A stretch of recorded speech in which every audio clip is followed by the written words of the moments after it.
Good evening, everyone. Welcome to our Siena Shares event. Before we move forward with our live presentation, we'd like to share with you a short video laying out our College of Professional Studies and our award-winning online program. So give us a couple minutes as everybody files into our Zoom room.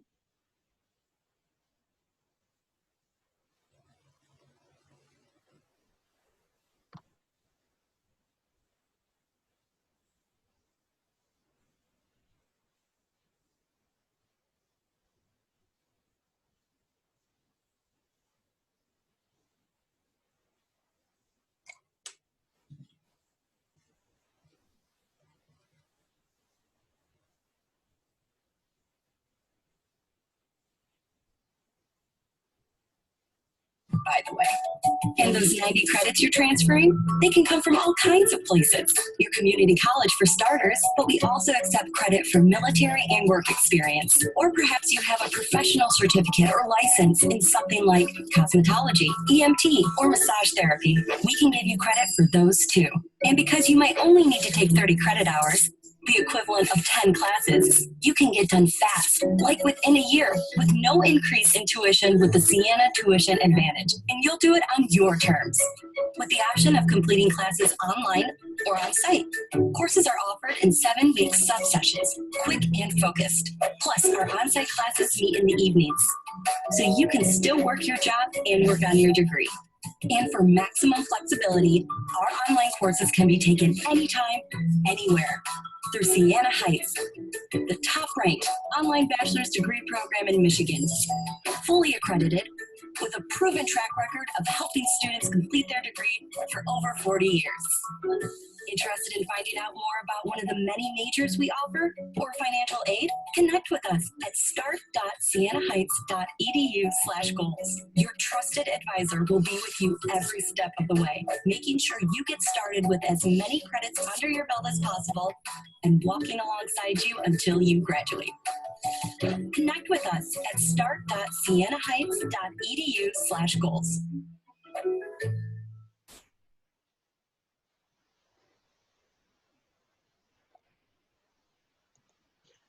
Okay, good evening and welcome to our Zoom room as we present the Siena Shares Series event. You earned it, we accept it, what counts for transfer credit. Our presenter tonight is the Assistant Director of our Henry Ford College Center, Jennifer Dickey. Jennifer joined Siena Heights University in 2014 at the Henry Ford site. Without further ado, here's Jennifer Dickey. Good evening, everyone. Thank you for taking the time to spend the evening with us and learn more about transfer credit. Transfer credit is important because a bachelor's degree is 120 credit hours, and we transfer up to 90 credit hours for most of our degrees. So we want to award as much credit as possible. So that's what we're talking about tonight, where that credit is and how we can find it and how we can award that to you. I'm joined tonight by 4 panelists, and I'll introduce them later. 3 of them are alum of Siena Heights, and 1 will be finishing up soon. So I'm really happy they're with us tonight.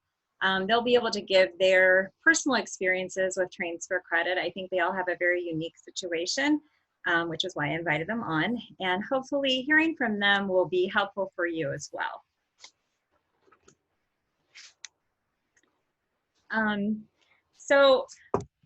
Let me just move to my next slide.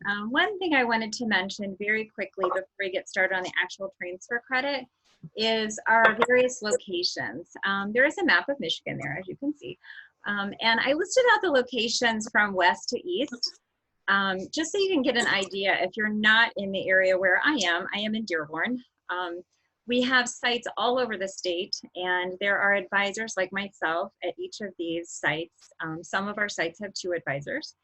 And you can go in and meet with them, do a transfer credit evaluation, or if you're not in any of these areas, we do have our totally online program, and we have 2 wonderful advisors to help you navigate that virtually.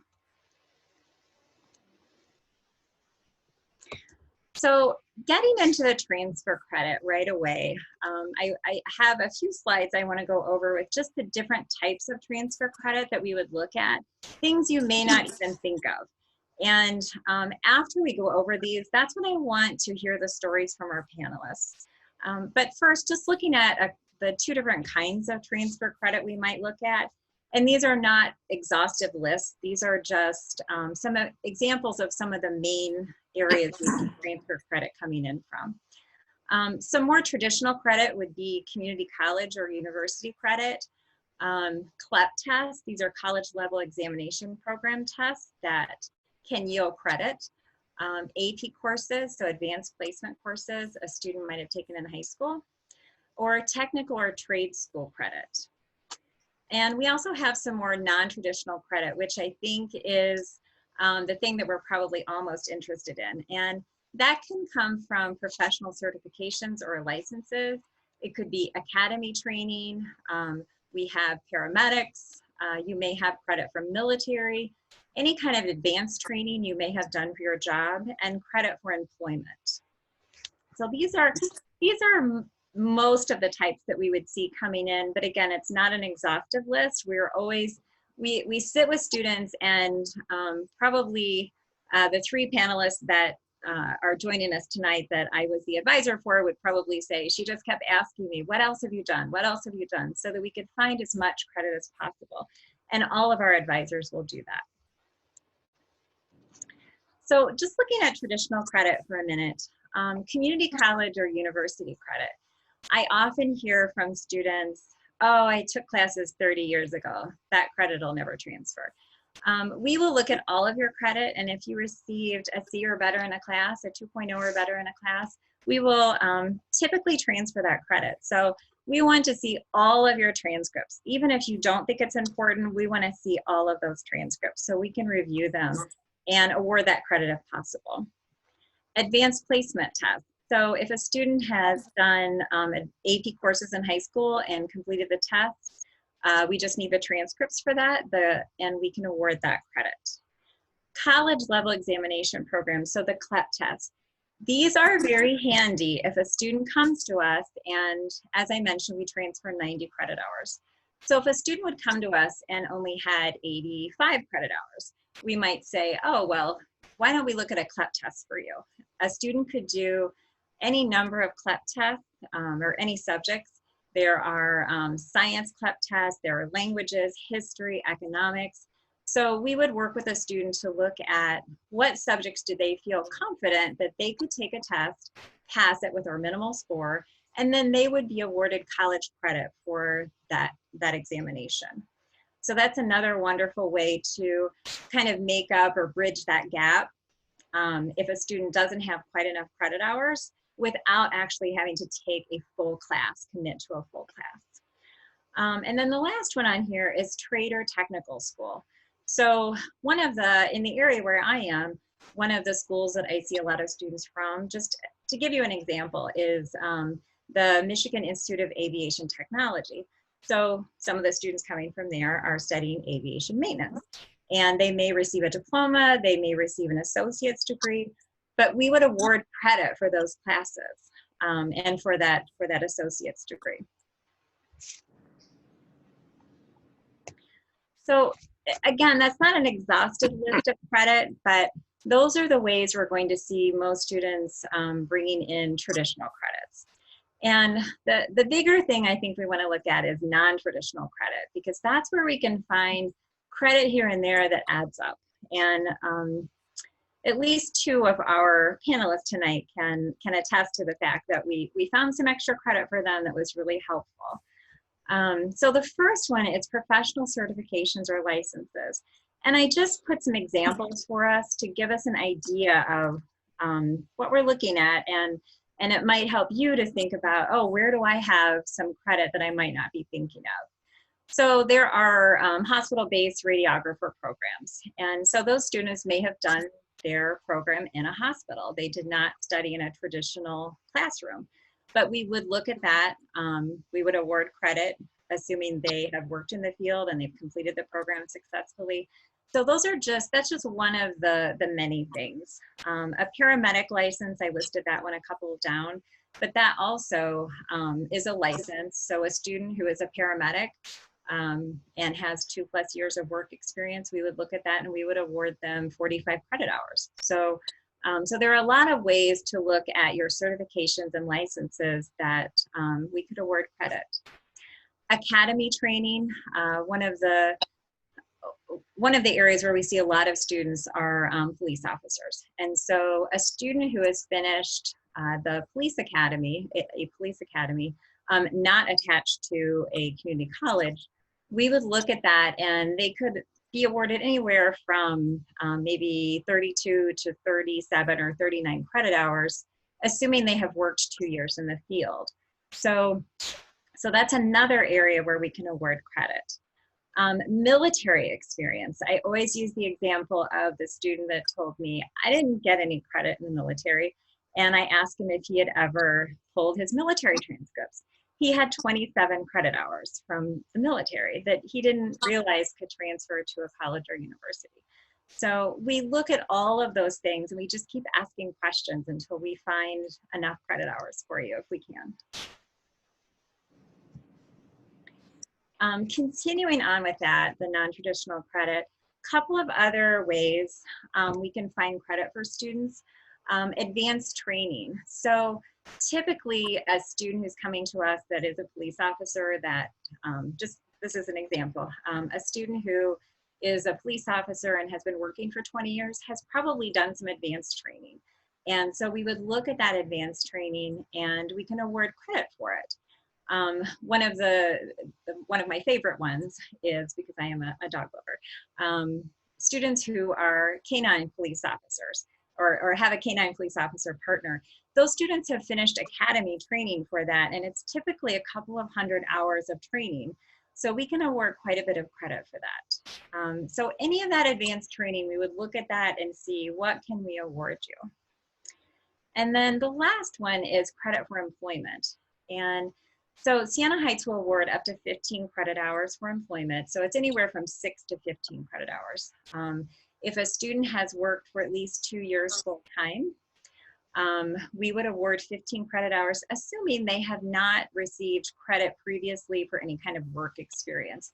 So if their profession, if their job, for example, if they were a respiratory therapist, and as a respiratory therapist in their program at a community college, they had to do some sort of training on the job, then that's the credits that they received for that would be deducted. But the minimum we will award is 6 credit hours. So that's a great one to look at. I think at least 2, possibly, I think 3 of our panelists actually received credit hours for work experience. So, and then the wonderful thing to point out about all these non-traditional credits and the traditional credits, there's no additional cost. We award that credit at no cost to you. So that's a huge help when you're trying to save money as you move into your bachelor's degree.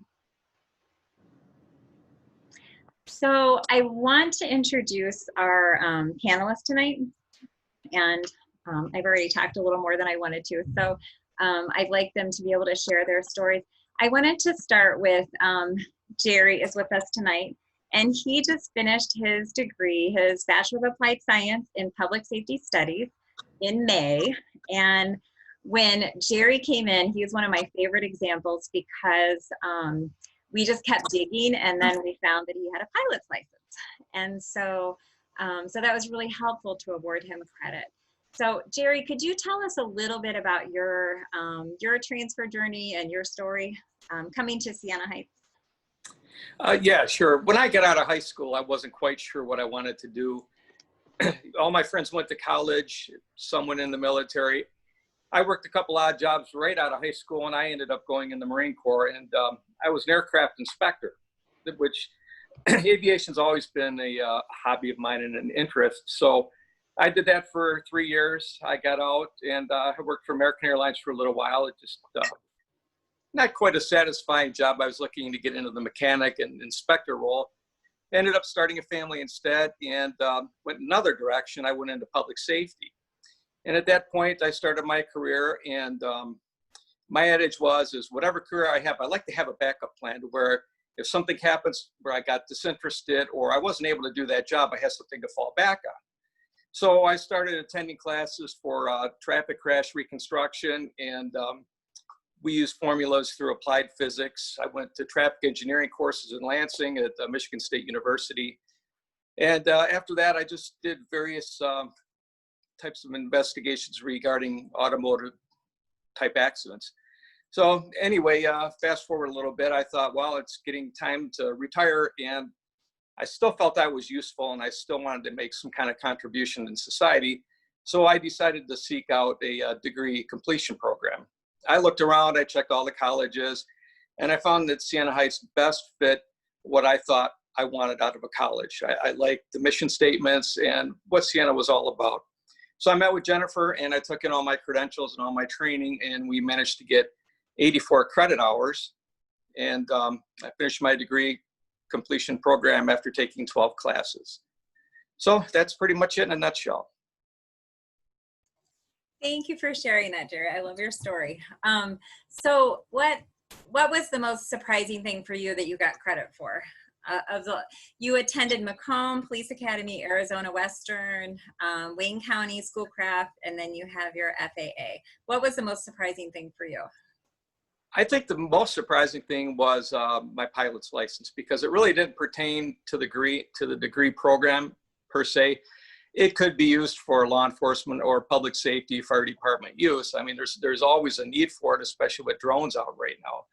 But that was that kind of took me back a little bit, and I thought, well, that's kind of cool. That was a pleasant surprise. Yeah.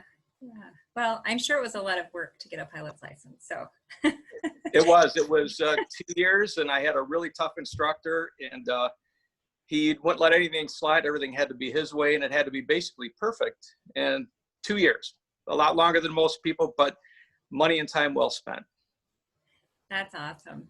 Awesome. Thank you for sharing your story. I really appreciate it. Sure. So our next panelist I want to hear her story is Armida Kaluk. And she finished her Bachelor of Business Administration in May. And I am very fortunate because Armida works in the same building where the Siena Heights office is on the Henry Ford College campus. So not only has she been a student and I got to advise her, but she is also a colleague and in the same building. So it's been fun to watch her Yes. journey. So, Thank you. Armida, will you tell us your story? Okay. Well, first of all, Jennifer, thank you for thinking about me, not forgetting about me with all this corona and we're not seeing each other. So thank you for that. And for those of you who are listening, thank you for spending some time and allowing me to talk. I am probably one of the older Siena Heights graduates. I was one of the people who thought that my old classes would never transfer over anywhere. And I just said, you know what, I'm done. I'm just going to have an associate's degree and leave it at that. But then one day I took another college computer class. I wanted to brush up on some skills. And I thought, could I really go back to college and get a bachelor's degree? I don't know. I said it's impossible because my credits were over 30 years old. So I said, just forget about it. It's a pipe dream. It'll never happen. Well, and then plus it's just so expensive. It's not going to, I just can't do it. So I heard some people at work talking about this place called Siena Heights, and it was on the 3rd floor of our building. So I said, you know what? I'm going to go up there and meet Jennifer.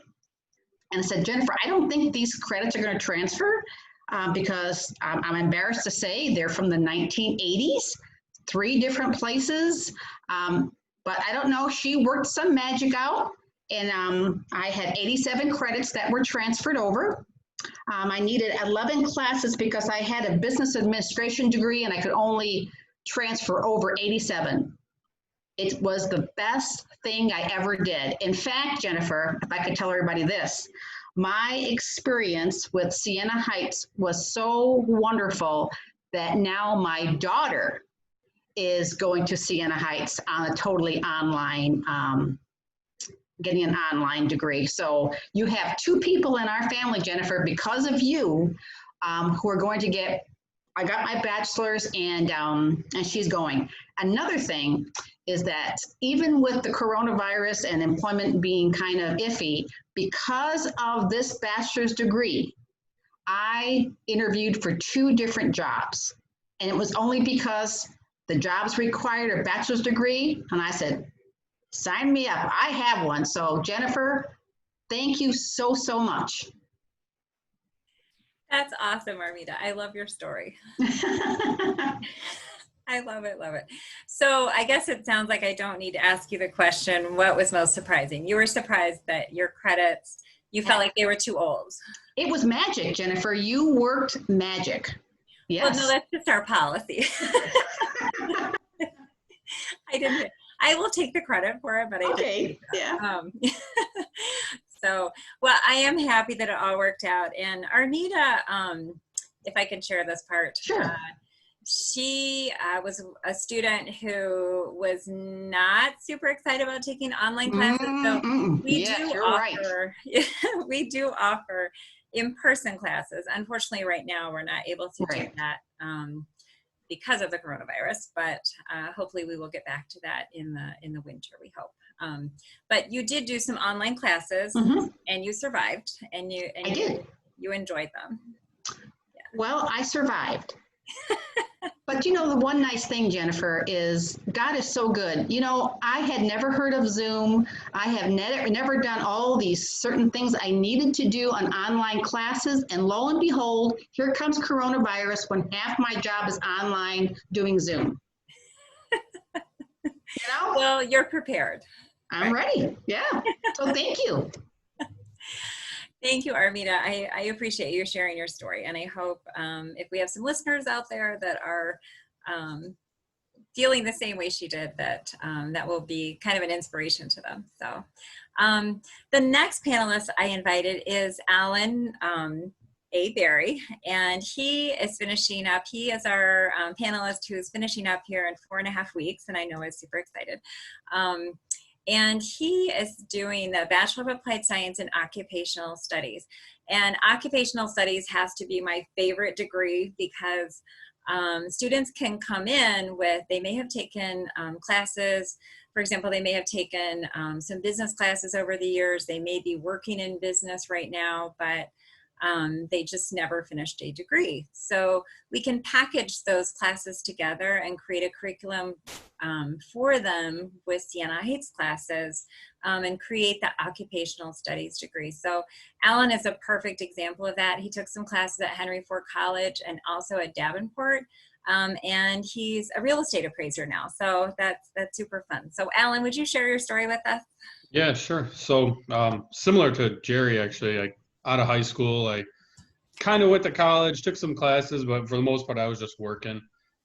Did take some classes here and there, and I kind of put it by the wayside. I wasn't really too much into school, and didn't follow through with it at that point. I figured down the road I'll finish back up. Went on to work for a few years, different jobs in the mortgage industry, in the real estate industry. Stumbled on being a real estate appraiser. And when I became an appraiser, the end goal was to always, have the highest level of licensure for my field. So that involves having your bachelor's degree. And I wanted to do it, wanted to get that degree, and it took time. It never really worked out up until a few years ago. I was tossing around the idea of coming back to school, and looked at Davenport, looked at Henry Ford. Didn't really know about Siena Heights. I mean, I knew about Siena Heights, but not to the extent of what they offer. Was talking to a friend about it, and he actually, it's funny, he used to live on the street that I live on, and way back a couple years ago before I moved here, and he was neighbors with Jennifer. So he told me that she works, with Siena Heights, and I should check it out.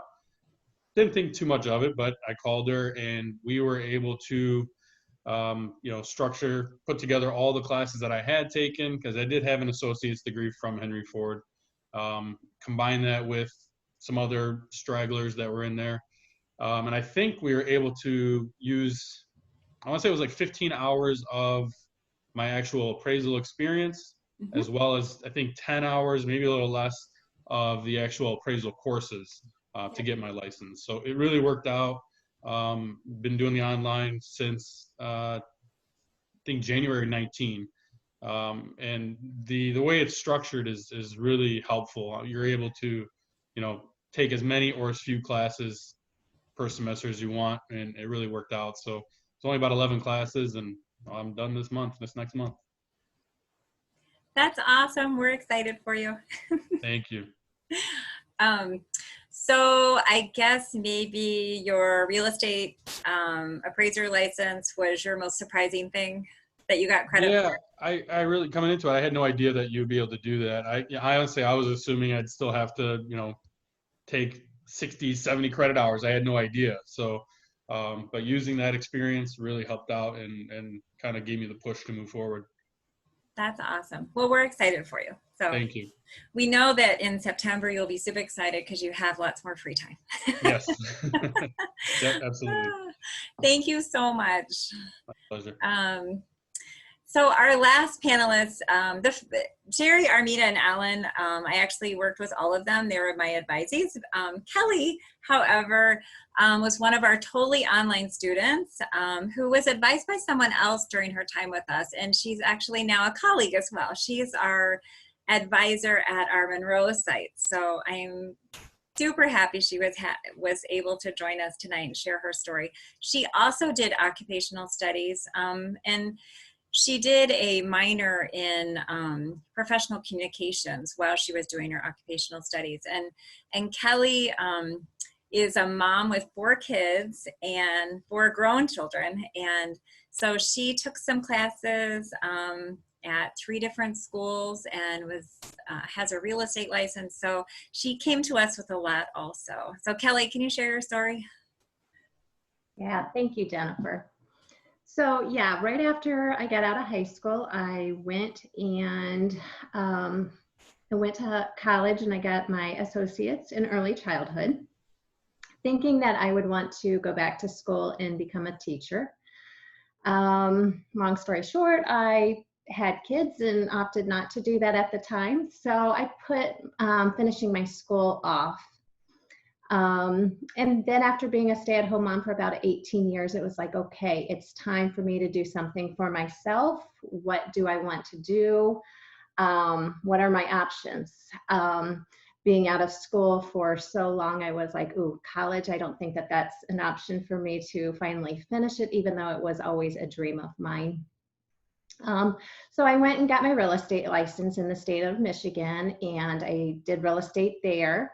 And then eventually I got my real estate license in the state of Ohio as well. So I was selling real estate in both of those states, and my husband was going back to school to get his associate's degree. And when he got done with that, he's like, I'm going to finish my bachelor's. And I'm like, well, if you're going to finish yours, I'm going to finish mine. So he reached out to Siena Heights because we had lived close to Adrian. And Mary Roberts was our advisor there. She did a fantastic job at helping him find different credits. And I'm like, that is just amazing that you could get credits and not have to take these extra classes because of your experience. So I sent her all of my information, and lo and behold, she told me an occupational therapy or an occupational studies would be a perfect degree for me. I could finish it with 10 classes, but then since I added the minor, I ended up having 2 additional classes just because I told her too late.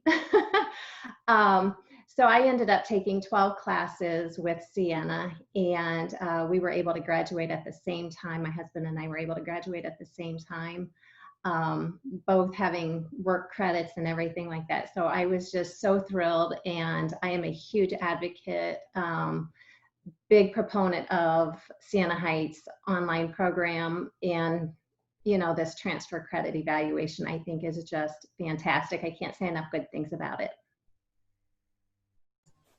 Thanks for sharing your story, Kelly. I appreciate it. So Kelly and her husband, as she said, graduated the same day together. And then she came to work for Siena. So we were so happy she chose to do that.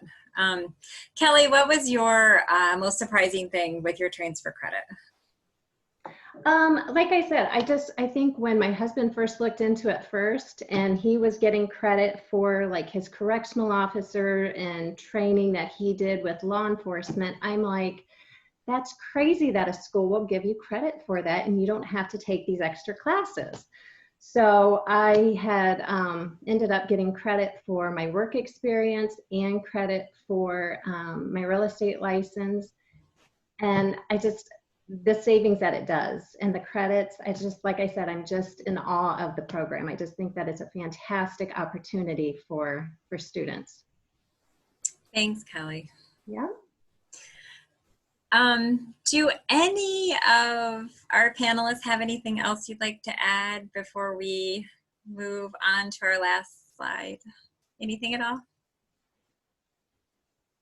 No? Okay. I can't have this webinar without recognizing all of the hardworking advisors. This is all of us working at home. This was early on, I believe, still in March or April. But these are our advisors from around the state and our all of our staff from graduate and professional enrollment. So I wanted to make sure I shared that with you. So you're wondering, if you have not finished your degree yet, how can I become Armida or Alan or Jerry or Kelly? So you need to do we need to do a transfer credit evaluation for you. You can reach out to us after this webinar, and the things that we would want to look at would be your resume or your work history. And I always stress to students that we're not looking for a beautiful resume. We're just looking for your work history so we can see what you've done, where you've been, and see if we can award some credit for that. Transcripts from previous schools you've attended. So we do always need all of your transcripts. Not often students will submit a transcript that just has some that school's credit plus transfer credit from another school. We really need to see all of the transcripts so that we can look for duplicate classes and just make sure we're doing a good transfer evaluation. Any kind of licensures or certifications, we want to look at those. If you have military training, we want to look at your military transcripts. Basic training alone brings 4 credit hours. So anything beyond that, you're probably going to have some credit for it. And then any advanced training records. So we want to look at all of those things. And then if we need additional credits, we'll start digging and asking questions like, what else have you done that you haven't told us about? So those are the things we would look at. And you can reach out to me with your questions, or if you go to start.sienaheights.edu, you'll be able to submit an inquiry, and the advisor assigned to your area will reach out to you. And I think that is it. So we will open it up for questions now. And I think I will stop sharing my screen, and Doug will be able to moderate questions if anyone has any. Well, I don't see any questions at the moment, but I'm going to start things off here. First of all, kind of an observation after everybody's presentations. It seems like, and you could pardon the pun here, that the common theme for our graduates is they didn't give themselves enough credit, I guess, to check out some of the options earlier. You know, they waited and kind of underestimated their work experience, and that seems, I'm guessing, to be a common thing with a lot of students who are out in the workforce and kind of have maybe some classes in the rearview mirror that they've done years ago. I guess my question is, what would you tell those students? You waited, some of you waited longer than others to kind of pursue your degree. What would you tell a potential student about reaching out? I think part of it is just taking that leap, and maybe some people are, like I said, a little bit hesitant to jump into it and find out. What advice would you give them? Yeah, so for me, I always look at it as like, there's never going to be a good time to do anything, right? You're always going to have some sort of obstacle you can put in the way and some reason to not. But I think what it did it for me was, first of all, it's online. So it's, very convenient. I can do it any time of the day. I mean, obviously, you know, there's lesson plans and things you have to do, but can do it on my own time. But what it was the fact that I could do one class per, what is it, every 8 weeks, every 7 weeks now. And that really, really made it work with my work schedule. With as busy as I am, you know, the thought of having to do, you know, every semester, I don't know, 10 credit hours or whatever it may be, and go to a class, go to school and do it, that just wasn't an option. So that really put me at ease, and it made it very, very easy, and a lot of relief. So What I would say, I would agree with what Alan is saying. And what I would tell students who are nervous about this, or potential students who are listening, I could just kick myself in the head for waiting so long. I mean, I thought it would never transfer. My credits were too old. I would have had a much easier work life, family life with a degree many, many years ago. I just didn't know. And if you don't do anything, you're going to be in the same situation next year, the year after. It doesn't cost you anything to go to an advisor and say, hey, this is what I have. What can you do with it? Work some magic. That's exactly what I did with Jennifer. In a million years, I didn't think anything was going to transfer over, and lo and behold, I'm here today with a bachelor's degree. So don't wait. It doesn't cost you anything to just ask an advisor.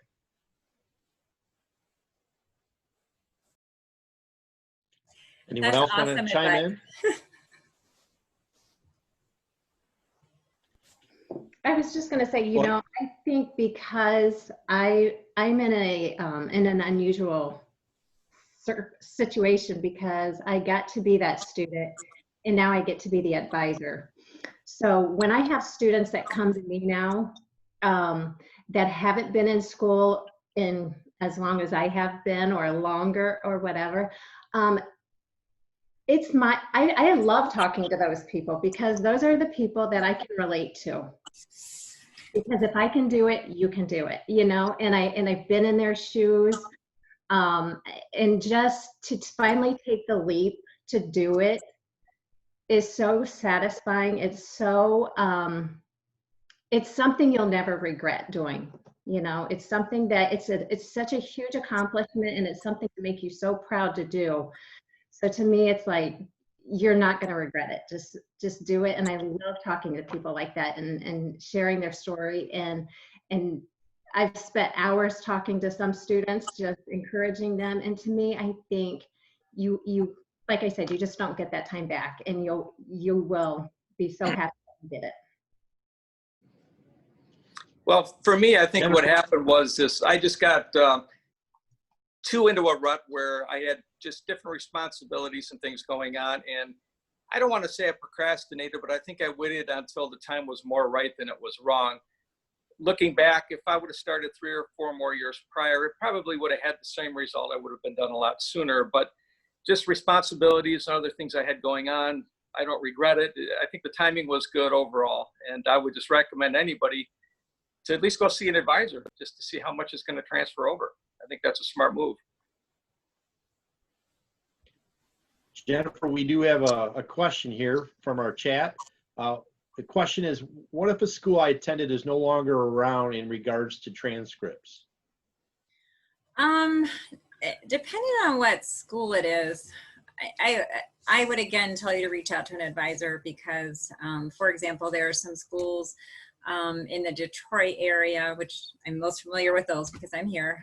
There are some schools in the Detroit area that you can go, there is an office you can go to and get transcripts for those schools. So, and there are some schools that are maybe not in existence anymore that if you have your diploma, or if you have unofficial transcripts, we'll look at things with you, and we'll help you figure out what to do. So we do have that sometimes. It's not uncommon.